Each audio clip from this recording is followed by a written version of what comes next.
Alors Bertrand, je te propose de passer à la lettre J, l'hymne à la joie et la rubédo. Quelle est la signification de la parole d'Angelus Silesius? Le plomb se change en or, le hasard se dissipe, quand avec Dieu, je suis changé par Dieu en Dieu.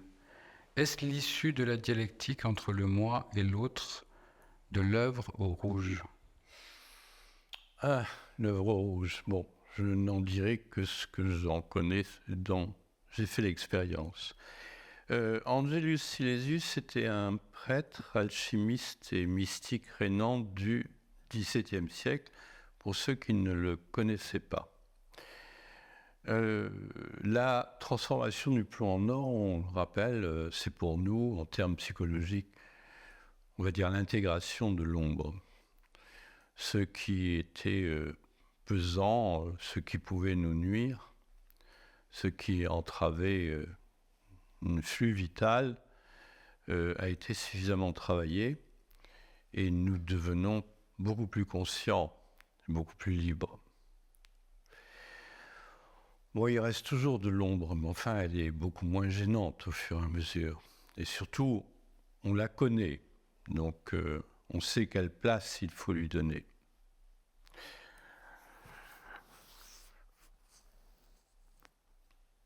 Cette intégration de ce qui est dans l'ombre relève d'un long travail.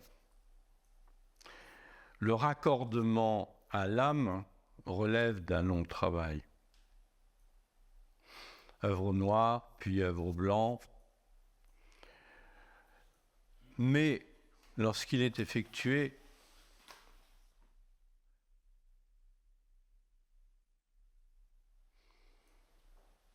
est-ce qu'on peut dire comme Silesius, je suis changé par Dieu en Dieu? Oui, dans la mesure où le Dieu dont il parle, nous, on le comprendra comme l'intelligence, la sensibilité, la force que la relation à l'inconscient nous donne, mais à condition de faire alliance et de se laisser travailler. Je suis changé par Dieu en Dieu, ça signifie qu'on se laisse travailler. C'est l'inconscient qui nous analyse. C'est lui qui déroule un processus auquel nous devons nous ajuster.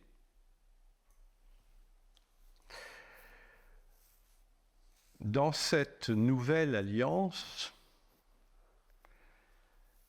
l'inconscient va nous enseigner graduellement la fonction symbolique va nous vivifier, atténuer nos tensions, nous nourrir.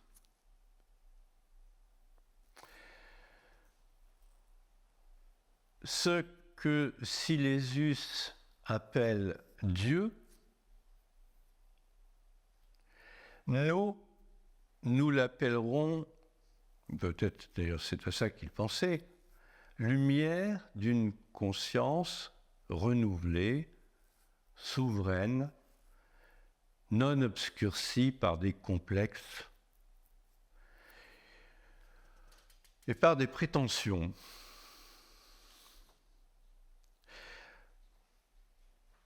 La rubédo, c'est le terme de l'œuvre rouge. Elle est en perspective dès le début. On pourrait dire qu'elle est le résultat d'une conversion.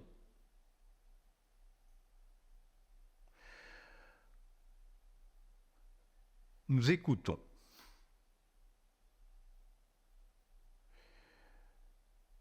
Nous ne sommes plus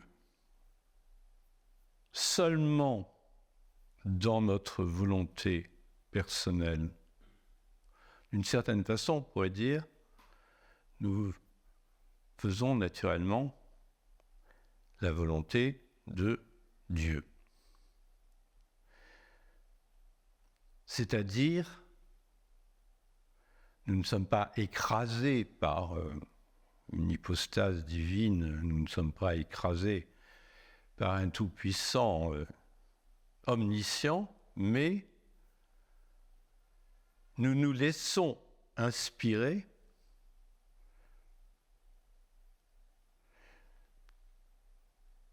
par ce qui nous permet enfin de vivre pleinement. Notre microcosme est uni au macrocosme, notre âme est unie à l'âme du monde.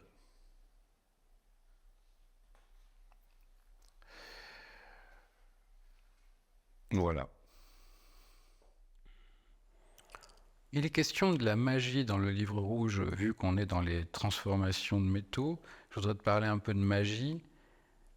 Est-ce que cela concerne uniquement l'œuvre rouge? Alors, je ne ferai pas de rapprochement entre la magie et l'œuvre rouge. La magie, disons, elle se manifeste lorsqu'on ouvre les vannes du chaos de l'inconscient. La magie, moi, je la rattacherai à la fonction symbolique dont il a déjà été question et à une sorte d'intentionnalité des manifestations de l'inconscient. Et je la rattacherai aussi à l'efficacité du raccordement de la conscience à l'inconscient. Le seul fait de s'ouvrir à l'inconscient produit des effets de transformation physique et psychique qu'on expliquerait difficilement, qu'on explique difficilement. Mais c'est comme ça.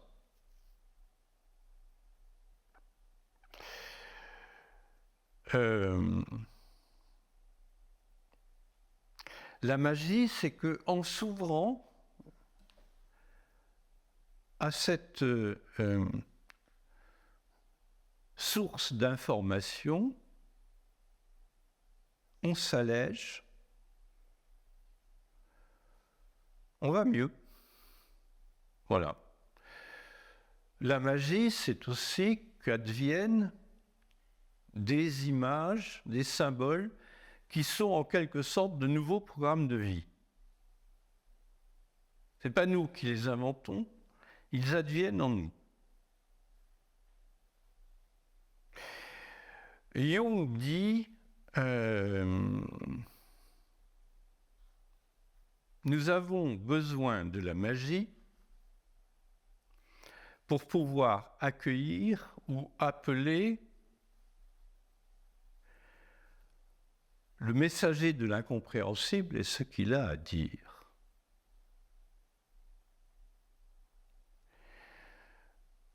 C'est pas très clair. Ce qu'il dit ensuite est plus clair.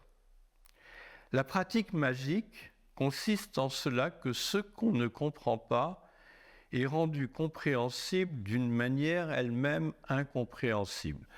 Alors ça, cela veut dire que un sens apparaît, un sens se dégage en nous par la seule contemplation des images.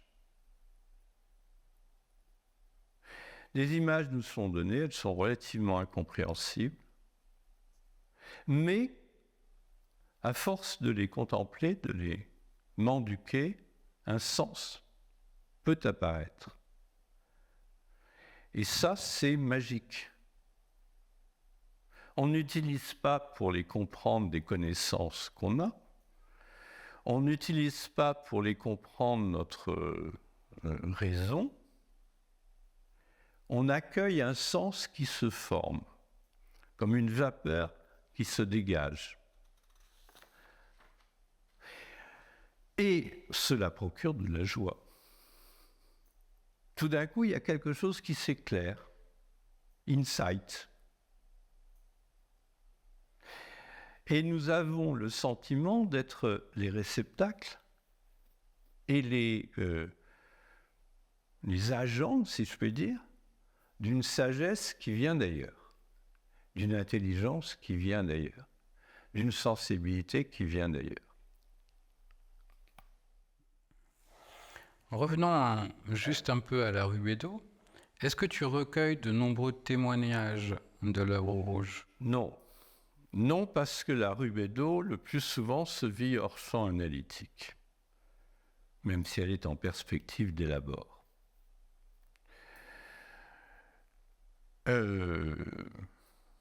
Dans le cours d'une analyse, je ne sais plus si c'était la 2e ou la 3e année, un homme m'a apporté le rêve suivant. Je suis à l'étranger en voiture. Il n'est pas certain que je sois seul dans cette voiture, donc peut-être que le moi et le soi sont déjà bien raccordés. J'ai vaguement le sentiment que quelqu'un d'autre m'accompagne. C'est bien d'avoir le sentiment d'être accompagné, surtout lorsqu'on vit de manière solitaire. Je suis poursuivi par une autre voiture. Plus j'accélère, plus elle me talonne. Je n'hésite plus à franchir les limitations de vitesse, bien que je m'inquiète de cette infraction au code de la route. Je remarque toutefois que nous traversons de beaux paysages, et particulièrement une route encaissée, bordée de hauts talus de terre rouge. Voilà, ça c'est un exemple parmi 1000 des rêves qui pointent sur l'importance du rouge, de la terre rouge. Mais il est sur la route qui y mène.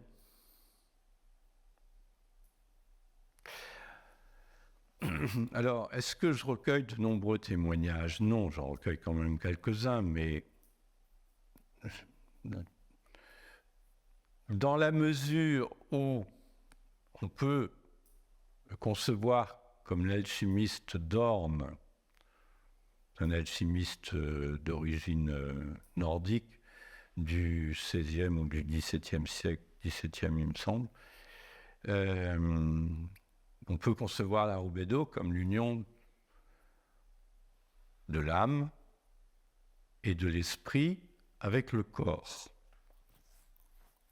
Après la purification de l'âme, après la préparation du corps, après la soumission de l'âme à l'esprit,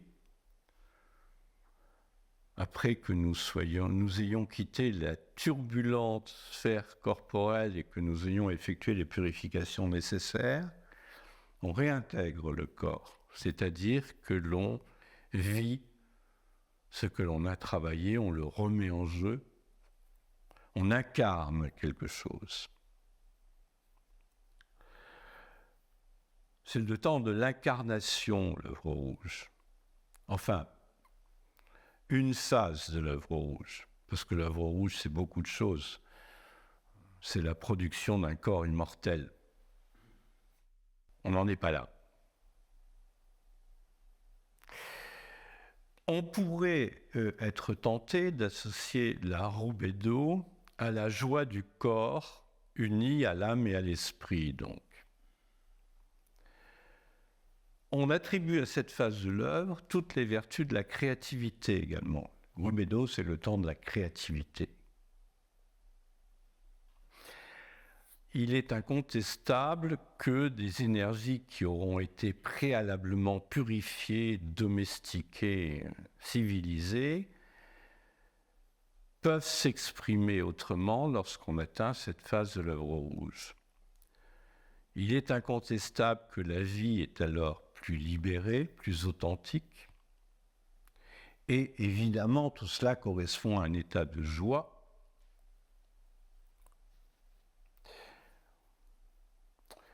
Après un long travail,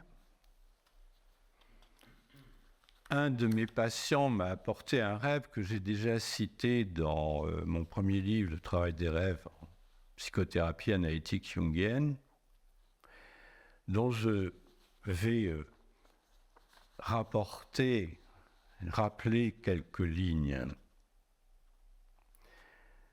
Le rêve est le suivant. Il fait très chaud et humide. Je suis habillé complètement de fourrure, y compris des bottes et une toque de cosaque. Je suis nu sous le manteau. Je marche sur du sable jaune ocre d'une plage ou d'un désert. La surface fait des vagues comme celle d'un ergue. Le soleil brille intensément. La réverbération est très intense. Le sol, qui fait toujours des vaguelettes, est devenu une plaque d'or. Il résonne comme un gong à chaque pas. Il marque comme un rythme.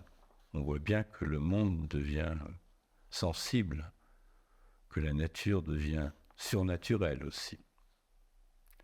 Une musique comparable au Carmina Burana de Karloff accompagne la marche dont les pas semblent marquer le rythme. La caresse de la fourrure sur ma peau me procure un plaisir physique sans fin et qui suit le rythme de la musique. Bon, être gratifié d'un tel rêve, cela n'est pas fréquent. C'était un homme assez rationnel, très rationnel, même assez raide au début, mais qui faisait des rêves d'une poésie incroyable. Bon, évidemment, le travail analytique ne s'appuyait pas seulement sur ces très beaux rêves. Celui-ci est comme une récompense pour le travail effectué. Et de telles images sont gravées en lui maintenant. C'est une expérience inoubliable. Je pense qu'on peut référer son rêve à l'approche de la Roubedo, à un moment de Roubedo. Voilà. Mais bon, j'en ai pas 50 de cet acabit. Hein.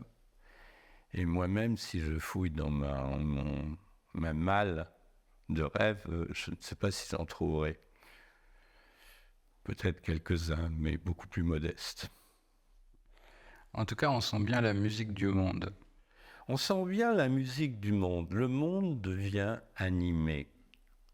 Et on sent bien dans ce rêve l'union avec le monde. Sa marche se fait au rythme de la musique. Et puis, il y a des motifs qui sont très beaux. Le sol devient de l'or. La mention de la nudité doit être soulignée. Être nu, c'est... Bon, ça peut être un signe d'inadaptation. Là, ce n'est pas du tout le cas. C'est être naturel, c'est être soi-même. C'est être dépouillé de la persona. C'est ne pas s'identifier des attitudes que l'on doit adopter pour les besoins de la cause.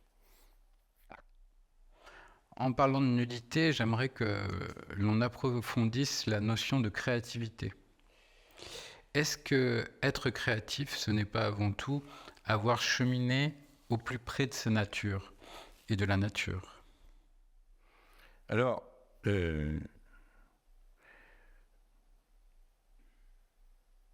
lorsque l'on est correctement uni au rythme naturel,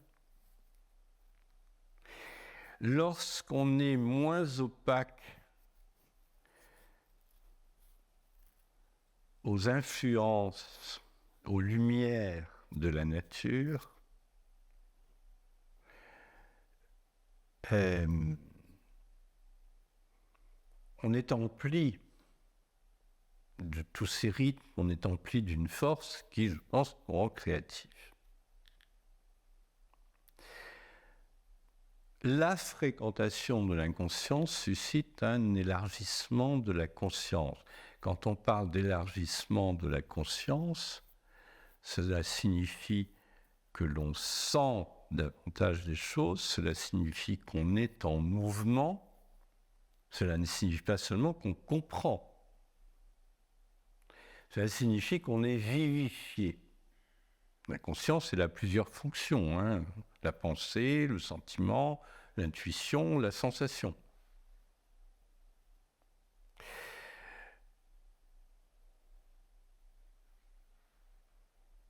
La nature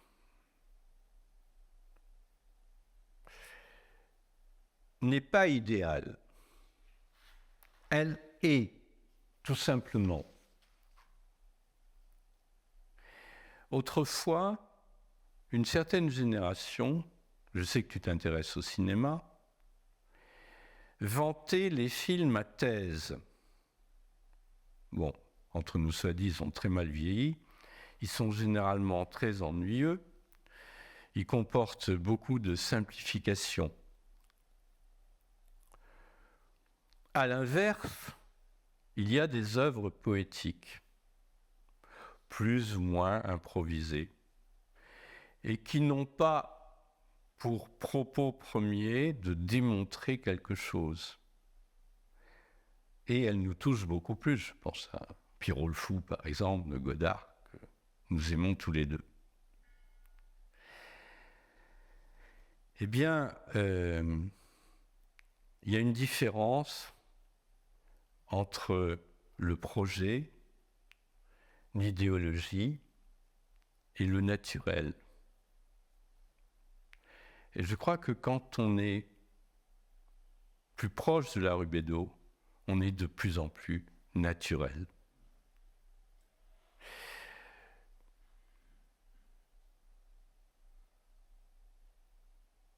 Que nous ayons cheminé au plus près de la nature favorise notre créativité sans aucun doute, parce que nous sommes chargés par les richesses de la nature qui adviennent en nous, dans nos rêves, dans nos visions, dans nos intuitions. On est chargé par les énergies de la nature qui traversent notre corps, qui impulsent des mouvements. On devient beaucoup plus spirituel, l'esprit étant un facteur dynamique qui met en mouvement.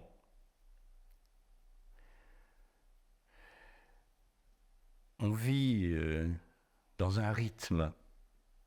Je me souviens d'un rêve que j'avais fait il y a une vingtaine d'années ou plus. C'est quelqu'un qui me l'avait apporté. Oui, on faisait des ateliers de rêve, c'est quelqu'un qui me l'avait apporté plutôt.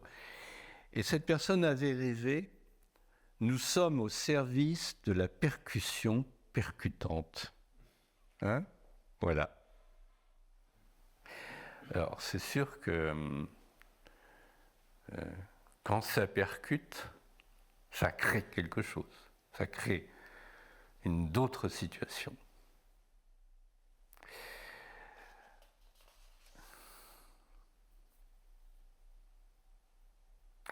Dans l'œuvre rouge, je peux éprouver le sentiment que je ne suis plus séparé du monde.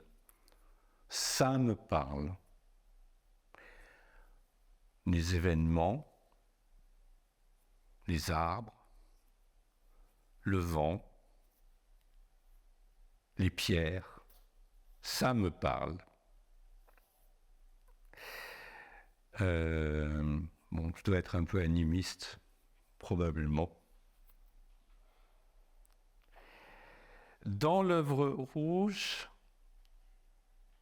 on a, pour faire la boucle avec la citation de départ, le sentiment d'avoir été changé par Dieu en Dieu, c'est-à-dire que la fréquentation de l'inconscient se traduit par le fait que, comme cet homme nu là, qui était sur la terre d'or, on reçoit des rêves qui attestent qu'une réalisation s'est faite en nous.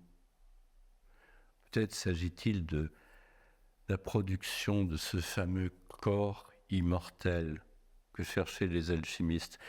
On pourrait penser qu'on est là sur Terre pour créer des formes qui nous survivront. On peut penser ça. Ça donnerait une justification à notre vie sur Terre. Non pas seulement créer de la conscience,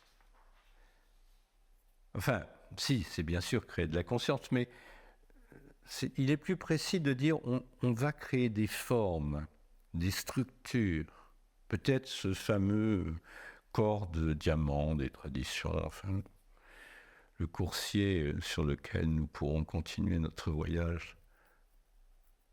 On va créer des formes, oui. Je crois beaucoup à ça.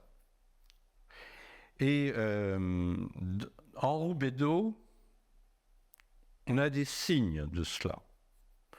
Bon, la Roubedo, c'est le terme de l'œuvre. On pourrait dire aussi que c'est une préparation de ce qui suivra.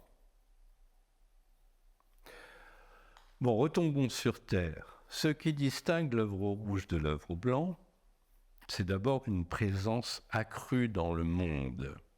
On prend sa place. Ça, c'est, je dirais, la première phase de la Roubedo. La production du corps immortel, bon, c'est après. Ou c'est en même temps, mais c'est plutôt après. Donc, ce qui distingue, c'est une présence accrue dans le monde de celui ou de celle qui joue son incarnation, qui rejoue son incarnation, qui joue son rôle. Et puis, c'est le caractère physique et concret de l'entreprise. En Roubedo, on ne reste pas dans sa chambre à s'abîmer en contemplation ou en méditation.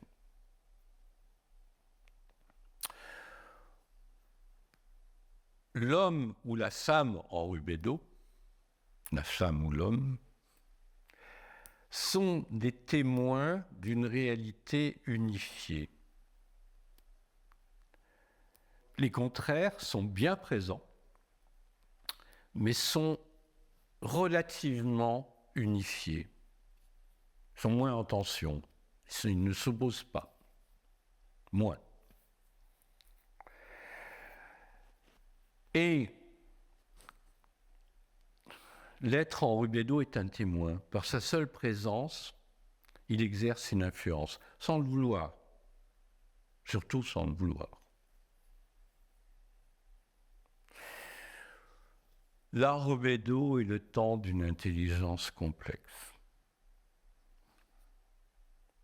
Alors là, un des signes de l'art Roubedo, c'est ça.